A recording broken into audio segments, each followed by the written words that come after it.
You're listening to 10 Mentors, the podcast where we take one real question about work, health, or relationships and sit with it the way you would with a mentor over coffee, honestly, gently, like two people who aren't rushing anywhere. I'm Caoimhe, and today we're turning toward one of those questions people rarely say out loud, but it kind of sits in the background of their life. Is this it? Is this happiness? So yeah, even saying that out loud can feel a bit much. And I want to be honest from the start. The question, are you happy, isn't stupid. But most of the time, it's just not a great question. It's a tiny question for something that's actually huge. First, happy is so vague it's almost useless. For one person, it means excitement. For another, it means calm. For someone else, it just means nothing is on fire right now. So when someone asks, are you happy? You and I might be answering totally different questions in our heads. And if you're in the middle of something tough, grief, burnout, a horrible job, health stuff, that question can feel a bit cruel, like there's a right answer, and you're failing it. So we do what people do. We say, yeah, I'm fine, because the person asking is just being polite at work or at a family thing. And here's another thing. The more we keep stopping to check, am I happy now? What about now?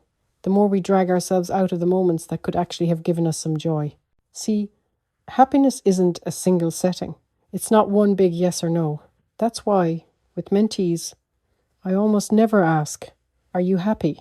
I ask things like, what's been feeling good and what's been hard lately? What's bringing you even a tiny bit of joy these days? Give me a rose and a thorn, one good thing happening right now, and one hard thing. And because that's where the real stuff usually lives, not in the label, but in the details. And with all of that in mind, let's come back to the version of the question a lot of us carry. What is happiness supposed to feel like?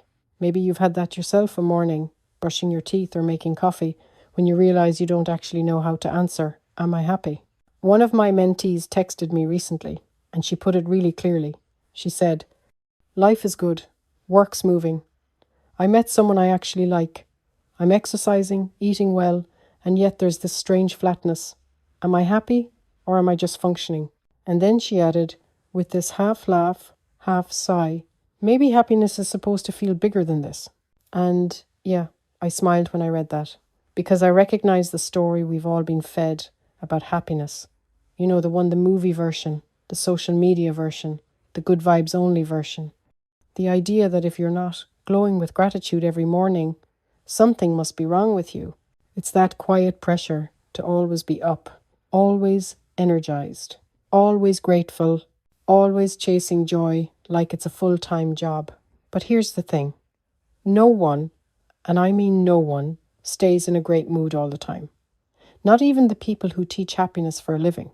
They're human. They get tired, annoyed, disappointed, bored, the whole messy spectrum. So when we compare our real life to that glossy version we've been sold, of course we feel like something's missing. Of course we ask, should I be happier than this? And there's another layer here, something Viktor Frankl talked about that I think is worth naming.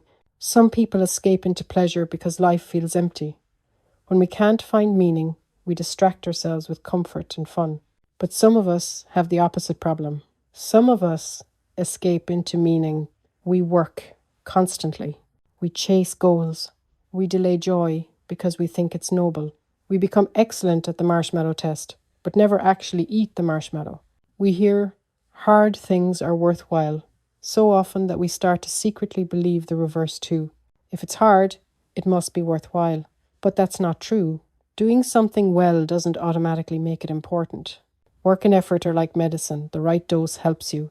Too much harms you. A lot of insecure overachievers are simply taking too high a dose. What about your responsibilities? They will never be out of the way. There will never be a future moment where the inbox is empty, the house is perfect, everything is calm, and then you start living. So if you say you want to write, or travel, or spend more time with someone you love, or simply have more fun, at some point you have to do a little of it now, not when you've earned it, not when life is tidy. Now right in the middle of the mess. When you talk to the people who actually study happiness, they keep coming back to this same idea. Happiness is more like steadiness than fireworks.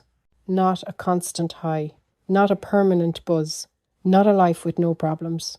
More like, I can be with my life, even when it's not easy. So how do you do that? How do you keep the positive from being completely swallowed by the hard? Well, the first thing I think of is my body. I ask myself, how is my body? Am I moving it? Am I getting on with life even when my job and other things are hard? Because it's a trick I lean on when I feel unhappy and life takes a toll. And it's something I took from the Johnny Cash movie, from the song Get Rhythm. There's a shoeshine boy working on a windy street corner.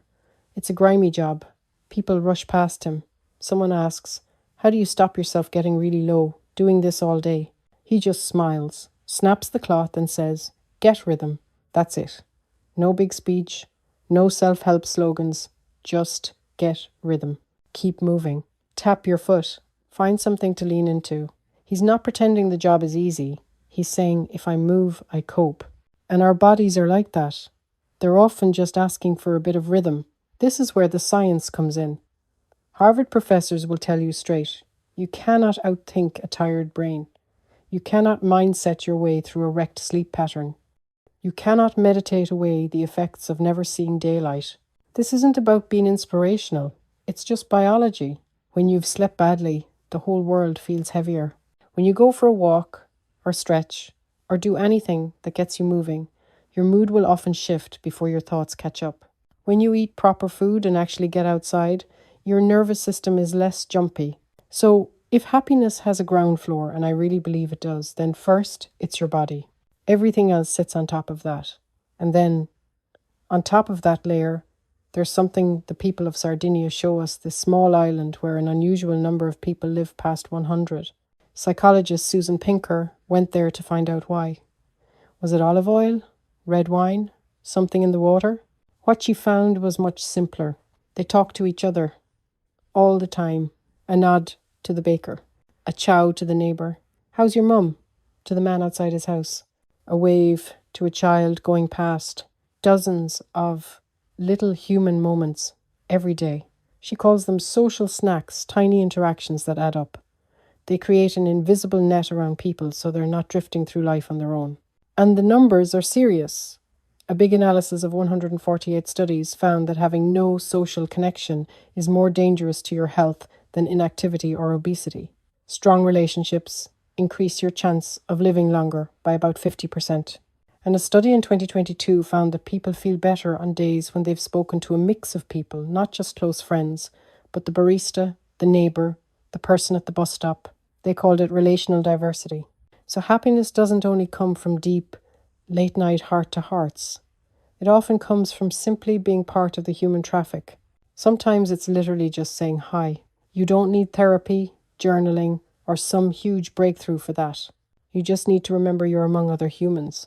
Now, let me add one more strand of research, the longest-running study on happiness in the world, from Harvard.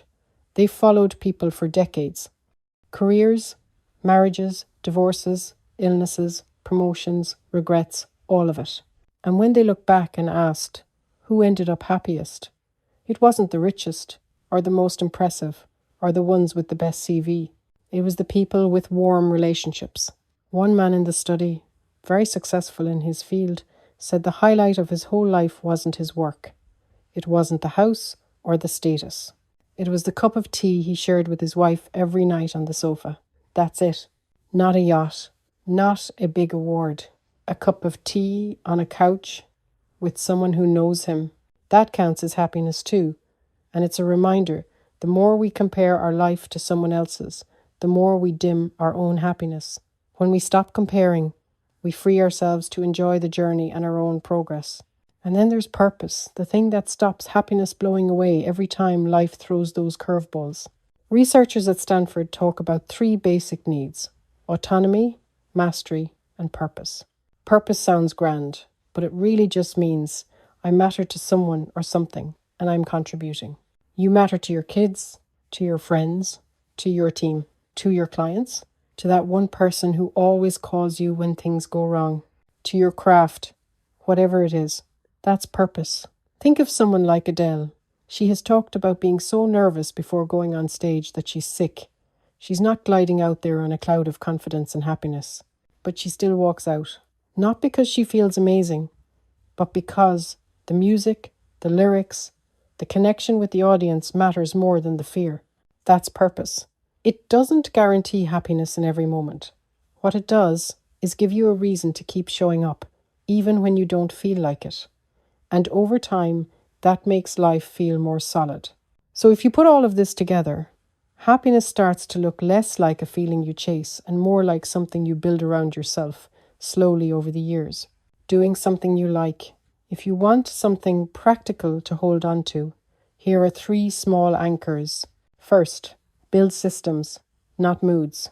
Move your body most days even a little. Get outside when there's light. Have one real conversation where you don't have to pretend as often as you can. And let there be one small thing in your day that's just fun, with no productivity attached to it. Second, do something meaningful, not perfect. Find purpose wherever it shows up for you. Whether you're a recruiter, a doctor, a scientist, a nurse, a mother, a chef, a business owner, work on that craft, that thing you love. Mastery's never finished. That's the point. Then take one tiny action each day that fits your values. Reply to the message you've been avoiding. Go for a walk instead of scrolling for 20 minutes. Cook something decent. Do 10 minutes on the project you say you care about. Third, stay close to people who calm you, the people your shoulders drop around, the ones you can be messy and real with, the ones where you don't rehearse your sentences in your head. That's the real happiness test. Who do you feel more like yourself around? So, back to Mira's question. Am I happy or am I just functioning? Maybe happiness doesn't always feel like a big scene from a film. Maybe it's not meant to. Maybe sometimes the answer is, I'm here, I'm present, I feel the good and the hard, I'm slowly putting things in place that help me handle both. That, on its own, is a kind of happiness. So that's it. You don't need to hold one perfect mood to have a good life. You just need to keep building the conditions that let happiness drop in again and again, like an old friend who knows they're always welcome. And as you do that, try not to live only in duty or only in escape. Let there be room for both meaning and marshmallows, for work that matters and small, ordinary joys you actually let yourself feel. This is 10 Mentors. I'm Caoimhe. If this conversation softened something in you or made you breathe out a little, share it with someone who might be quietly carrying the same question. And today, as a tiny experiment, say hi to someone you'd usually walk past: the barista, the bus driver, the person walking their dog. It might lift your day, it might lift theirs. And if the research is right, it might even add a little time to both of your lives. Until next time, be alive in your life. That's where happiness actually lives.